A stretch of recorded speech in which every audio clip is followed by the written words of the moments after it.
कभी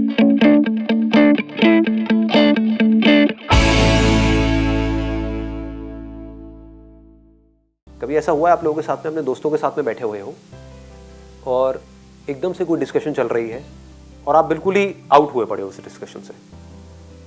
मतलब आपको लग रहा है कि यार ये मैं कहाँ बैठा हूँ, मतलब सब बोल रहे हैं, आप हंस भी रहे हो ऊपर ऊपर से, लेकिन अंदर ही अंदर आप खोए पड़े हो, आप डिस्कनेक्टेड हो। आप कह रहे हो क्या रहा है, मेरा वो जोन कहाँ चला गया। जबकि उन्हीं दोस्तों से आप 10 दिन पहले मिले होंगे अपने फ्रेंड्स के साथ या रिलेटिव्स के साथ में, तो आप वहां पर बड़ा अच्छे से पार्टिसिपेट कर रहे थे उस कॉन्वर्सेशन में, सबको हंसा भी रहे थे, बात भी कर रहे थे। अभी आपको समझ ही नहीं आ रहा मैं क्या करूं, होता है ऐसा। तो उस वक्त क्या हो रहा होता है, कभी नोट किया है? उस वक्त आपकी बॉडी लैंग्वेज कैसी होती है? डल होती है। समझ गए? मतलब कभी भी नोट करना इन सब छोटी छोटी चीजों को। जब आप एक्टिव होते हो एक डिस्कशन में, तब आपकी बॉडी लैंग्वेज कैसी होती है? ऐसे एक्टिव। और तुझे पता नहीं कल मैंने क्या किया था, ये समझ गए, ऐसे चल रहा होता है। और जब आप डल होते हो तो जब ऐसा हो रहा होता है, हाँ वो कोई बोल रहा है जो समझ भी नहीं आया है अब, लेकिन सारे हंस रहे हैं तो हंसना पड़ेगा, ये भी हो जाता है, राइट। हाँ, कि सारे अगर एक एक्सप्रेशन दे रहे हैं तो आप भी बस उसको मैच करते चले जा रहे हो। मतलब you become a kind of a clone, मतलब आप उनको कॉपी कर रहे हो। होता है ना, हम एक जोन में चले जाते हैं। तो अब इससे बाहर कैसे आए? यही चीज जॉब इंटरव्यू के टाइम भी हो रही होती है। वहां पर सब नर्वस बैठे होते हैं, तो आप भी बिल्कुल वैसे ही हो जाते हो। ऐसे पैर फोल्ड किया, ये कर रहे हो, ये हाथ कर रहे हो, पैर हिला रहे हो, ये कर रहे हो, तो सब ऐसे ही डरे हुए होते हैं। ऐसे कोई सोच रहा है, यहाँ खोया हुआ है, सारे खोए हुए हैं, बस जो थॉट चल रहे हैं चल रहे हैं। क्या होगा अंदर जाके, खा जाएंगे क्या, शेर बैठा गया अंदर, हाँ क्या करेंगे। तो अब इस वक्त आपको क्या करना है कि दोनों आपस में कनेक्टेड है। अगर आप नर्वस होगे तो आपकी बॉडी लैंग्वेज गिरेगी, इसका अपोजिट भी होता है। यानी कि अपनी बॉडी लैंग्वेज को चेंज कर दो तो नर्वसनेस खत्म हो जाएगी। बड़ा सिंपल होता है।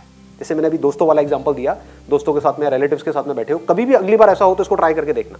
ये मैंने कई बार किया है, मुझे बड़ा मजा आता है ऐसे एक्सपेरिमेंट करने में। क्या बैठे हुए हो आधा एक घंटे से और आप बिल्कुल चुप हो और सब लोग बोल रहे हैं, लेकिन ऐसा नहीं है कि आप बोल नहीं सकते हो, क्योंकि कहीं ना कहीं और भी आप बोलते हो, या उसी ग्रुप में आपने पहले कभी ना कभी पार्टिसिपेट किया है, होता है ना, समझ गए ना। तो इसका मतलब पोटेंशियल है आपके अंदर पार्टिसिपेट करने का, नहीं कर पा रहे, उसकी वजह से बॉडी लैंग्वेज डाउन हो रही है। तो आपको क्या करना है, इमीडिएटली अपनी बॉडी लैंग्वेज को ठीक करो, अपने आप को बोलो चल भाई पार्टिसिपेट कर। मन में, उनके सामने मत बोलना, वो कहेंगे पागल है क्या ये समझ गए? मतलब कि अपने अंदर से आपने बोला, या जॉब इंटरव्यू के लिए बैठे हो, सारे डरे हुए हैं और आपने बोला चल भाई कॉन्फिडेंट हो जा, बॉडी लैंग्वेज को ठीक करो। मतलब ऐसे नहीं बैठना है, जब ऐसे बैठते तो ब्लड सर्कुलेशन भी ठीक नहीं हो रहा होता है। स्पाइन को सीधा करो। अभी देखो आप लोग कैसे बैठे हुए हो, आप में से कुछ लोग टेढ़े मेढ़े नहीं बैठना है, ये कोई आप काउच पे नहीं बैठे हो, समझ गए ना। जैसे घर पे हम बैठे होते हैं टेढ़े मेढ़े मोबाइल में लगे हुए हैं, इंटरव्यू में ऐसे नहीं करना है। घर पे फिर भी चल जाता है, कोशिश करो वहां पर भी थोड़े से अलर्ट रहो, क्योंकि एक हैबिट की बात है। जो अवेयर है वो हर जगह अवेयर है, और जो नहीं अवेयर है वो ज्यादातर जगह पर अवेयर नहीं है। तो it's a very big quality. Clear हो रहा है ना? मतलब आपने अपनी बॉडी लैंग्वेज को ठीक किया, चाहे दोस्तों के साथ में बैठे हो, चाहे वो इंटरव्यू के लिए जाने वाले हो, बॉडी लैंग्वेज को ठीक किया और बोला I am confident, I am confident. और अब आप उन लोगों को देखोगे जो नर्वस हो रहे हैं, पहले उनको देख रहे थे तो आप और नर्वस हो रहे थे, अब आप उन लोगों को देखोगे तो आपको हंसी आएगी, मजा आएगा। आप कहोगे मैं कॉन्फिडेंट हूं, और सबकी लगी हुई है, मतलब सबकी क्या बोलूं, सबकी हालत खराब हाँ ठीक है, क्लियर है ना? तो इसमें मजा आएगा। तो इमीडिएटली आप, मतलब एक सेकंड में एक स्विच आ गया अब आपके हाथ में। अगर आप इतना सा अवेयर हो तो बस, इसकी कोई प्रैक्टिस नहीं है, कोई मेडिटेशन नहीं है, कोई बहुत बड़ा कोई एटीट्यूड नहीं, एक थॉट है बस, खत्म। जिस वक्त आप इंटरव्यू के लिए जा रहे हो, उस रूम में एंटर करने वाले हो, उससे जस्ट पहले आप क्या सोच रहे होते हो, 90% वहीं पर डिसाइड हो जाता है कि आपको सिलेक्शन होगा या नहीं होगा। आप जस्ट उससे पहले क्या सोच रहे हो। अब ये सोच किसके हाथ में है? किसी और के हाथ में है क्या? वो आकर के आपको बोलेंगे पॉजिटिव सोचो भाई, आप इंटरव्यू के लिए जा रहे हो, जिसने इंटरव्यू लेना है वो आकर के बोलेगा? वो तो आपकी धज्जियां उड़ाने के लिए बैठे हैं। वो तो बल्कि ऐसे बैठे होंगे कि एक्सप्रेशन भी नहीं दे रहे होंगे। वो ट्रेंड होते हैं इस चीज के अंदर। कभी नोट करना कि अगर आप फॉर एग्जाम्पल मेरी कंपनी में इंटरव्यू के लिए आ रहे हो, तो मैं नहीं लेता, लेकिन अब तो HR डिपार्टमेंट है, वो लोग सारा हैंडल करते हैं, रिक्रूटमेंट और ये वो। पहले मैं खुद इंटरव्यू लेता था, तो मैं क्या करता था, वहां पर बड़े सीरियस होकर के बैठा रहता था। तो मुझे अगर आप ठीक भी लग रहे होंगे तब भी मैं एक्सप्रेशन नहीं दूंगा जस्ट टू अंडरस्टैंड कि आप क्या बोल रहे हो, क्या सोच रहे हो, तो आपको पता ही नहीं लगेगा कि मेरे माइंड में क्या चल रहा है। होता है ये? जब आप किसी इंटरव्यू के लिए जा रहे होते हो तो आपको पता ही नहीं होता है कि सामने वाले के माइंड में क्या चल रहा है ना, वो तो ऐसे बैठे हुए हैं। अब इससे क्या होता है, आप और ज्यादा नर्वस हो जाते हो, क्योंकि आपको लगेगा कि शायद आपको पसंद नहीं किया जा रहा है। जैसे किसी लड़की से बात कर रहे हो, सपोज वो लड़की एक्सप्रेशन ही ना दे, क्या हुआ है, क्या बात हुई, ऐसे मतलब मन में ऐसे ऐसे एक्सप्रेशंस दे, तो आपकी क्या हालत होगी, आप कहोगे भैया दूर ही रहो इससे, है ना। लेकिन इंटरव्यू में क्या फर्क है, आप वहां से दूर भी नहीं जा सकते, समझ गए ना, आप भाग नहीं सकते उठ, आपका मन कर रहा होता है। कभी हुआ है आप लोगों के साथ में ऐसा, इंटरव्यू के लिए गए हो और बड़ा एक ऐसा एटमॉस्फेयर क्रिएट हो गया है कि आपकी जो नर्वसनेस है वो बढ़ती जा रही है, आपका मन कर रहा है वहां से उठ करके भाग जाऊं, कुछ समझ ही नहीं आ रहा है क्या करूं, लेकिन आप जा नहीं सकते। तो वहां पर क्या काम आएगा, आपकी बॉडी लैंग्वेज, समझ गए। जस्ट अंदर घुसने से पहले अपने आप को बोलो कि पूरी तरह से कॉन्फिडेंट हो जाओ। अपनी बॉडी को बोलो, पहले स्टेप में अपनी बॉडी को बोल सकते हो, बॉडी को कि पूरी तरह से कॉन्फिडेंट हो जाओ। और याद कर सकते हो कि जब आप पूरी तरह से कॉन्फिडेंट होते हो तो आपकी बॉडी लैंग्वेज कैसी होती है। होते हो ना कहीं तो होते हो, चाहे पान की दुकान पे होते होगे, अबे ये नहीं आएगा पॉलिटिशियन, ये आएगा, मैं बता रहा हूं तुझे, समझ गए ना। तो उसको याद कर लो कि हाँ जब मैं पूरी तरह से कॉन्फिडेंट होता हूं तो ऐसा होता हूं। अब एक्सट्रीम भी मत करना कि वह अंदर जाकर के माँ बहन की गालियां निकालने लगे, ठीक है, तो वो वाला कॉन्फिडेंस नहीं, मतलब एक अच्छा जेन्युइन कॉन्फिडेंस। जब आप जेन्युइनली कॉन्फिडेंट होते हो तो आपकी बॉडी लैंग्वेज कैसी होती है उसको याद करो और इमीडिएटली बॉडी पोस्चर को ठीक करो, सीधे खड़े हो जाओ, फिर अपने आप को बोलो, माइंड को, चल बेटा कॉन्फिडेंट हो जाओ पूरी तरीके से, खत्म, और अंदर एंट्री मारो। 90% आपके जो चांसेस है सिलेक्ट होने के वो बढ़ जाएंगे, 90%, इस छोटे से काम से, कुछ सेकंड्स के लिए करने से। इतनी इंपॉर्टेंस है बॉडी लैंग्वेज। हम अगर कोई भी काम कर रहे हैं वहां पर एक ही चीज के बारे में सोच रहे हैं तो हमारा कॉन्फिडेंस बहुत ज्यादा बढ़ जाता है। तो अब पॉइंट ये आता है किस सिचुएशन में क्या सोचना है, दैट इज योर इंटेलिजेंस। कहीं पहली बार डेट पे जा रहे हो तो वहां पर क्या सोचना है, वहां पर ये नहीं कॉन्फिडेंस कॉन्फिडेंस कॉन्फिडेंस, अबे कॉन्फिडेंस का क्या करेगा, वहां पर आप सोच सकते हो सेंस ऑफ ह्यूमर, मेरा सेंस ऑफ ह्यूमर कितना अच्छा है, मेरा सेंस ऑफ ह्यूमर कितना अच्छा है। जैसे जैसे आप बोल रहे हो क्या हो रहा है, आपको याद आ रही है वो सारी किस्से कहानियां जहां पर या जब आपका सेंस ऑफ ह्यूमर अच्छा था। ऐसे ही अगर आप इंटरव्यू के लिए जा रहे हो तो क्या होना चाहिए, सिर्फ एक थॉट और कोई थॉट नहीं, I am confident, confidence, confidence. इससे बड़ी चीज और क्या होगी। आपको आंसर देना है, किसके साथ देना है, कॉन्फिडेंस के साथ देना है या डरे डरे देना है, कॉन्फिडेंस से देना है। आपकी बॉडी लैंग्वेज कैसी होनी चाहिए, कॉन्फिडेंट होनी चाहिए या बिल्कुल नर्वस होनी चाहिए, ऐसे ऐसे ऐसे ऐसे करना चाहिए, ऐसे बैठे, हाँ जी क्या बताओ, क्या पोस्ट है, हाँ कितनी सैलरी है क्योंकि तेरी ये जो हरकतें हैं ना, तुझे 2,500 भी नहीं मिलेंगे, हाँ तो क्या 25,000 की बात करा, चलो आगे यहाँ से, होता है ना। तो इसका मतलब कॉन्फिडेंस, बार बार कॉन्फिडेंस, जॉब मिले ना मिले कॉन्फिडेंस। सर कॉन्फिडेंस भी पर तभी आता है जब हम उस चीज से एक अच्छे खिलाड़ी होते हैं या उस चीज के बारे में हमें नॉलेज होती है। अगर कुछ ब्लैंक होते हैं तो हम कैसे कॉन्फिडेंटली बोल सकते हैं। यहाँ पर बात क्या हो रही है, एक नेक्स्ट लेवल की बात हो रही है।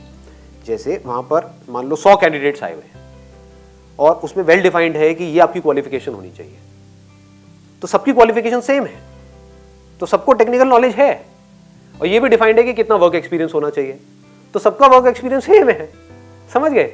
तो क्वालिफिकेशन सेम है, उनका जो बैकग्राउंड है, जो एक्सपीरियंस है वो सेम है। हो सकता है काम में कोई दूसरा बेटर हो उन 100 में से और दूसरा हो जो काम में बेटर ना हो, लेकिन सिलेक्शन उसका हो जाए जो काम में इतना बढ़िया नहीं है, क्योंकि एक आध घंटे के इंटरव्यू में क्या पता लगता है काम में कौन कितना बढ़िया है कौन कितना बढ़िया नहीं है। 3 साल का एक्सपीरियंस को 1 घंटे में कैसे दिखा देगा। तो वहां पर सबसे ज्यादा क्या मैटर करता है, कॉन्फिडेंस। अगर वो कुछ प्रैक्टिकल बोलेंगे करने के लिए तो कॉन्फिडेंस, रोल प्ले है तो कॉन्फिडेंस, ग्रुप डिस्कशन है तो कॉन्फिडेंस, समझ गए ना। हर जगह कॉन्फिडेंस ही तो चल रहा है, चल क्या रहा है, अंदर बात हो रही है तो कॉन्फिडेंस, एंट्री मारनी है कॉन्फिडेंस, ठीक है। अब वहां पर ये नहीं कि एक सेकंड ना, वहां पर ये नहीं कि कॉन्फिडेंस कॉन्फिडेंस बोल के आपको कोई मेरा कोई सेशन याद आ जाए कि भाई मैं ऐसे एंट्री मारता हूं तो वहां पे अंदर जाकर इंटरव्यू रूम में वहां पे 10 लोग आसान है वैसे कोई बुरा नहीं है आइडिया, ट्राई कर सकते हो। उन 10 में से 2-4 तो मेरे फैन होंगे ही होंगे, क्योंकि ये बंदा सही आया है। हाँ आप क्या कह रहे थे। कभी कभी हम इंटरनली वेल कॉन्फिडेंट होते हैं बट जब अपने आप को एक्सप्रेस करना हो तो ब्लैंक हो जाते हैं। क्यों हो जाते हैं बताओ। देखो आप क्या कह रहे हो, नॉलेज है आपके पास में, मतलब आपके पास उन सवालों के जवाब हैं जो सामने वाले पूछ रहे हैं, that is what your question is, right? फिर भी हम जवाब नहीं दे पाते हैं, क्यों नहीं दे पाते? मेरा सिंपल सा क्वेश्चन ये है कि या तो आपके पास जवाब ही ना हो, फिर आप ना दे पाओ, तो ठीक है। आप मेरे से भी कोई ऐसा क्वेश्चन पूछोगे जिसका मेरे पास जवाब नहीं है, मान लो कि भाई एक दूसरी गैलेक्सी है, उसका कोई नाम है, उस पर लाइफ है या नहीं है, मैं क्या बोलूँगा? ब्लैंक हो जाऊँगा। हाँ, लाइफ है या नहीं है पता नहीं जी, जाना पड़ेगा रॉकेट लेकर के वहाँ पे, समझ गए? तो मैं भी ब्लैंक हो जाऊँगा। लेकिन आप क्या पूछ रहे हो? आप कह रहे हो कि भाई मेरे पास में जवाब तो है, लेकिन मैं कॉन्फिडेंस से जवाब दे नहीं पा रही हूँ। ऐसा क्यों होता है? कंप्लीट कॉन्फिडेंस नहीं है ना, जो हमें पता है। कंप्लीटली कॉन्फिडेंट होंगे तो हमें डर ही नहीं। कंप्लीट कॉन्फिडेंस का मतलब क्या है? कि आपका माइंड वन पॉइंटेड नहीं है, माइंड डेविएट हो रहा है। अगर माइंड को बिल्कुल क्लियर हो, फोकस बिल्कुल क्लियर हो कि सामने वाला जो जवाब मेरे से पूछने वाला है उसका मुझे कॉन्फिडेंस से जवाब देना है, दैट्स इट, तो कोई प्रॉब्लम ही नहीं है। अगर माइंड में बार बार ये आ रहा है, अगर मैं जवाब नहीं दे पाया तो क्या होगा, मैं जवाब नहीं दे पाई तो क्या होगा, अरे ये क्या पूछ रहे हैं, मुझे याद क्यों नहीं आ रहा है, समझ गए? नहीं आ रहा तो नहीं आ रहा है, कॉन्फिडेंस से बोल दो मुझे याद नहीं आ रहा सर। समझ गए? यहां से क्या होगा? I am telling you something very very very deep here, अगर आप पकड़ पाओ तो, कि अगर सामने वाले ने कोई आपसे क्वेश्चन पूछा और आपके पास में उसका जवाब नहीं है, आप ब्लैंक हो गए, तो आप कॉन्फिडेंस से बोल सकते हो सर मुझे नहीं पता है। तो यहां से क्या निकल करके आएगा? ऑनेस्टी।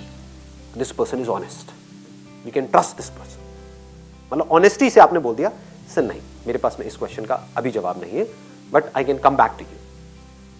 मतलब जो भी सच है उसको कॉन्फिडेंस से बोल दिया, मुझे नहीं पता ये भी कॉन्फिडेंस से बोल दिया। तो कॉन्फिडेंस सिर्फ इसमें नहीं है कि जो आपको पता है उसको बोलना, मुझे नहीं पता है ये भी बोलना कॉन्फिडेंस है। मैंने कुछ गलत बोल दिया है और बीच में एकदम से अपोलोजाइज कर लेना, I am so sorry sir, ये मेरे मुंह से गलत निकल गया, सो ये भी कॉन्फिडेंस है। Honesty gives you confidence. पकड़ में आ रही है ये बातें? बहुत मैटर करती है ये चीज। यही आपको अलग कर देगा बाकी सबसे। बाकी भी सबके पास में जवाब नहीं होगा उस क्वेश्चन का, लेकिन कुछ भी घुमा रहे होंगे सामने वाले को, कुछ भी उल्टा सीधा बोल रहे होंगे सिर्फ बोलने के लिए, लेकिन आप क्या बोल रहे होगे? नहीं, I do not have the clear answer for this, but मेरे को इतना पता है इसके बारे में जो आपने पूछा है। वो पूछेंगे आपको इसके बारे में पता है, इस लैंग्वेज के बारे में पता है? सर मुझे इतना पता है लेकिन मैं सीख लूंगा, मुझे अपने ऊपर ये कॉन्फिडेंस है, I am a quick learner, मैं बड़ी जल्दी सीख लूंगा, मुझे अपने ऊपर ये कॉन्फिडेंस है।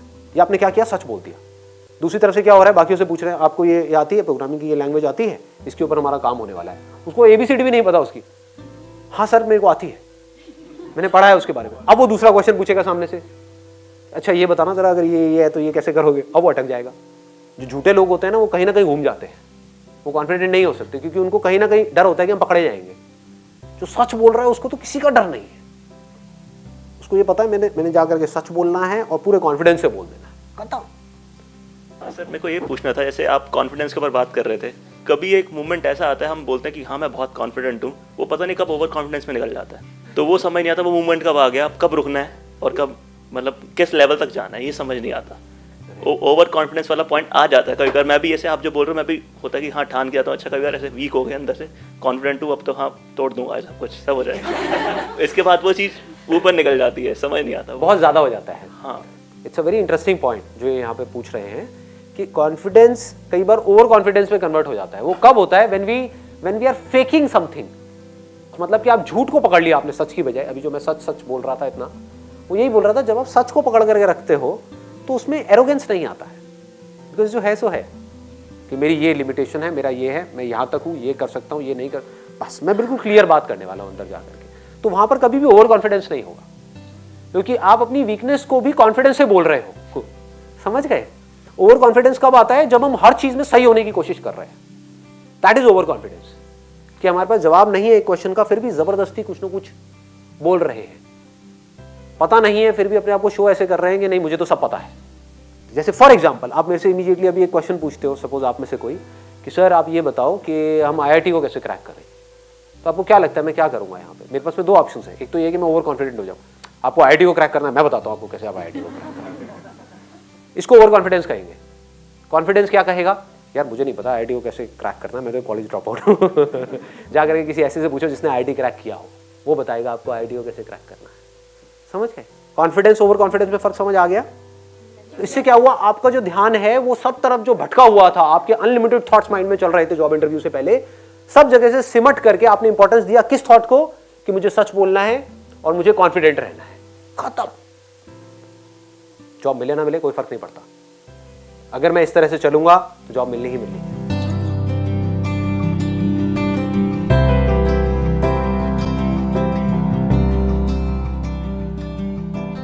कोई जॉब इंटरव्यू के लिए आपने एक कमरा खोला और घुसे, एकदम से दिखाना कुछ, तो जो दिखा ऊपर से नीचे तक, जैसे उन्होंने आपको देखा तो कहीं ना कहीं तो माइंड में एक इमेज बन गई ना।